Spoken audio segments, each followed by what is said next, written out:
Welcome to this explainer. Today, we're diving straight into what is essentially the ultimate ancient survival log, Homer's Odyssey. We are going to extract the brilliant tactics, the devastatingly tragic mistakes, and the brutal lessons from one of the greatest stories ever told. Seriously, this isn't just some dusty old myth. It's a total masterclass in strategy, resilience, and the fatal flaw of the human ego. I mean, just think about this number for a second. 20. How does a victorious hero's simple voyage home turn into a 20-year nightmare? The Trojan War itself took 10 whole years to win, mostly thanks to Odysseus' brilliant Trojan horse strategy. But getting back to his wife and son in Ithaca, that's going to take another decade of unimaginable horrors. Let's see exactly how things went so incredibly wrong. All right, Section 1. The Cursed Journey begins. So you've just won the Trojan War, and you really just want to sail home, right? Well, a massive storm blows Odysseus' fleet into totally uncharted waters, right into our very first conflict. They land on the island of the Lotus Eaters, where the exhausted crew gets offered this magical fruit. They eat it, and bam, they instantly forget their past and just want to stay forever. But look at the contrast here. Odysseus, he flat out refuses the drug. He maintains his discipline and literally has to physically drag his crew back to the ships. Okay, check out this absolute masterclass in survival. Soon after, they get trapped in a cave by a man-eating cyclops named Polyphemus, who is literally eating the crew one by one. Odysseus knows he can't exactly win a fist fight with a giant, so he executes this stunningly cunning four-step escape plan. He gets the giant super drunk, tells him his own name is Nobody, blinds the sleeping giant with a sharpened stake, and then sneaks his men out the next morning by tying them underneath the giant's sheep. And here is why that Nobody alias was just a stroke of absolute genius. When the blinded Cyclops is screaming in agony, he yells to the other giants outside, "Nobody is killing me, nobody!" So, of course, the other giants just walk away confused, thinking it's some sort of punishment from the gods. It's brilliant. But the victory is pretty short-lived. Why? Because of his ego. As they sail away to safety, Odysseus' pride flares up, and he arrogantly shouts his real name so the monster knows exactly who beat him.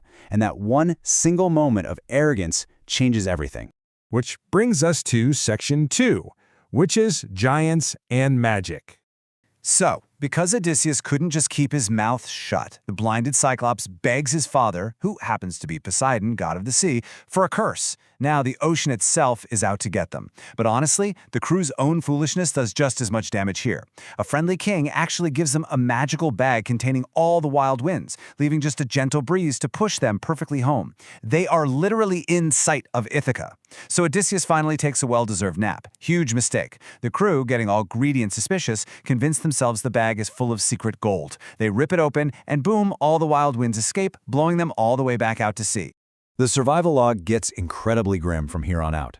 They land in a harbor only to find out it's inhabited by giant, bloodthirsty cannibals who completely destroy all but one of Odysseus' ships. With just a single ship left, they land on the island of the witch Circe. And what does she do? She poisons their food and actually transforms the remaining crew into pigs, real, literal pigs. Odysseus only survives because the god Hermes hooks him up with a magical antidote, which lets him hold Circe at sword point until she reverses the magic. Let's move on to Section 3, Sirens and Sea Monsters. After spending a whole year surviving on Circe's island, she tells Odysseus he has to travel down to the underworld to get survival advice from the blind prophet Tiresias. Tiresias gives him one absolute, unbreakable rule for survival. He says, eventually you will land on the island of the sun god.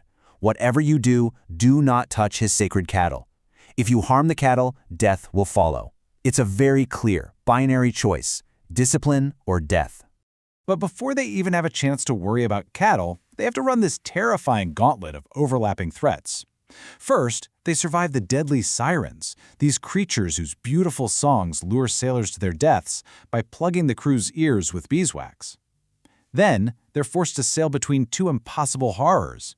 Odysseus actually has to make the agonizing choice to sail closer to Scylla, sacrificing 6 of his men to this giant 6-headed sea monster, just to avoid Charybdis, which is a massive whirlpool that would have swallowed the entire ship. It's just a brutal calculation of survival. Next up, Section 4. The Gods Strike Back. Just as the prophet foretold, they land on Thrinacia, the sun god's island. A month-long storm traps them there, completely wiping out their food supply. Pushed to the absolute brink of starvation, we see history fatally repeat itself. Once again, their exhausted captain walks away to pray and decides to take another nap. Honestly, you'd think he'd have learned his lesson about napping by now. Without him watching over them, the starving crew completely ignores the prophet's ultimate warning. They slaughter the secret cattle and roast the meat.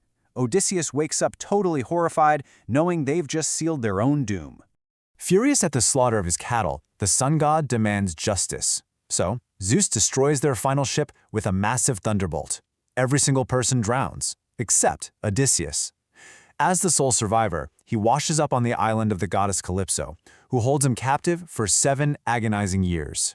I mean, look at the terrible scale of this timeline for a second. 10 years fighting a war, years dealing with monster attacks, 7 years as a captive. That's a total of 20 years ripped away from his family. Finally, the gods intervene and force Calypso to let him go. After surviving one last brutal shipwreck, he washes ashore in the land of the Phaeacians. Here, a broken, naked, and totally exhausted Odysseus is taken in by the king. During a feast, a poet starts singing a song about the glorious heroes of the Trojan War. Hearing about his own past glory, Odysseus just breaks down and weeps. This overwhelming emotion prompts him to finally reveal his true identity. The Phaeacians are so incredibly moved by this 20-year saga that they load him up with treasure and give him a ship to take him home.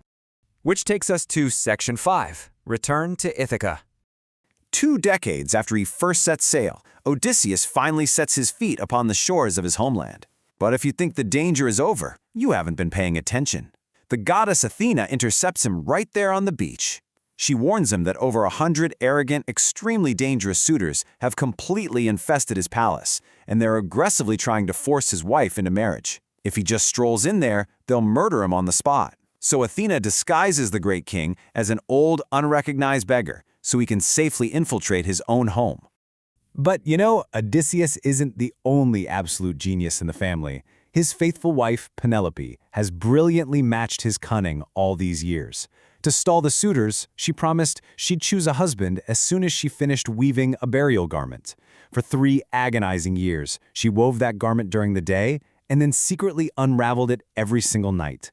She is a true survivor in her own right, for sure.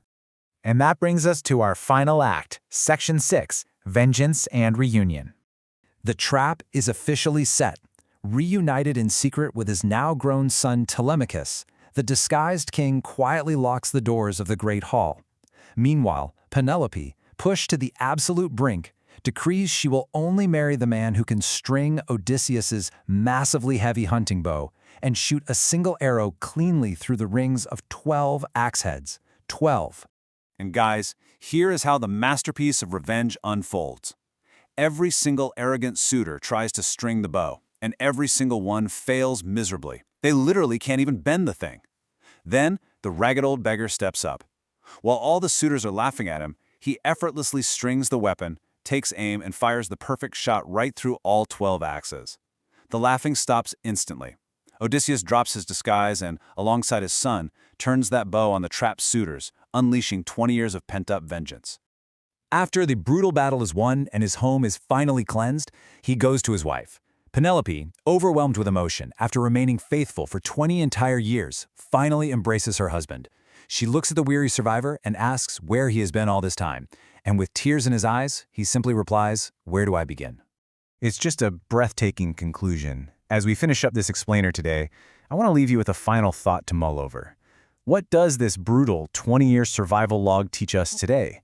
I think it challenges us to look at the depths of our own resilience, the terrible cost of our ego and impulsive decisions, and above all, the powerful, undeniable anchor of home that can pull a person through hell and back.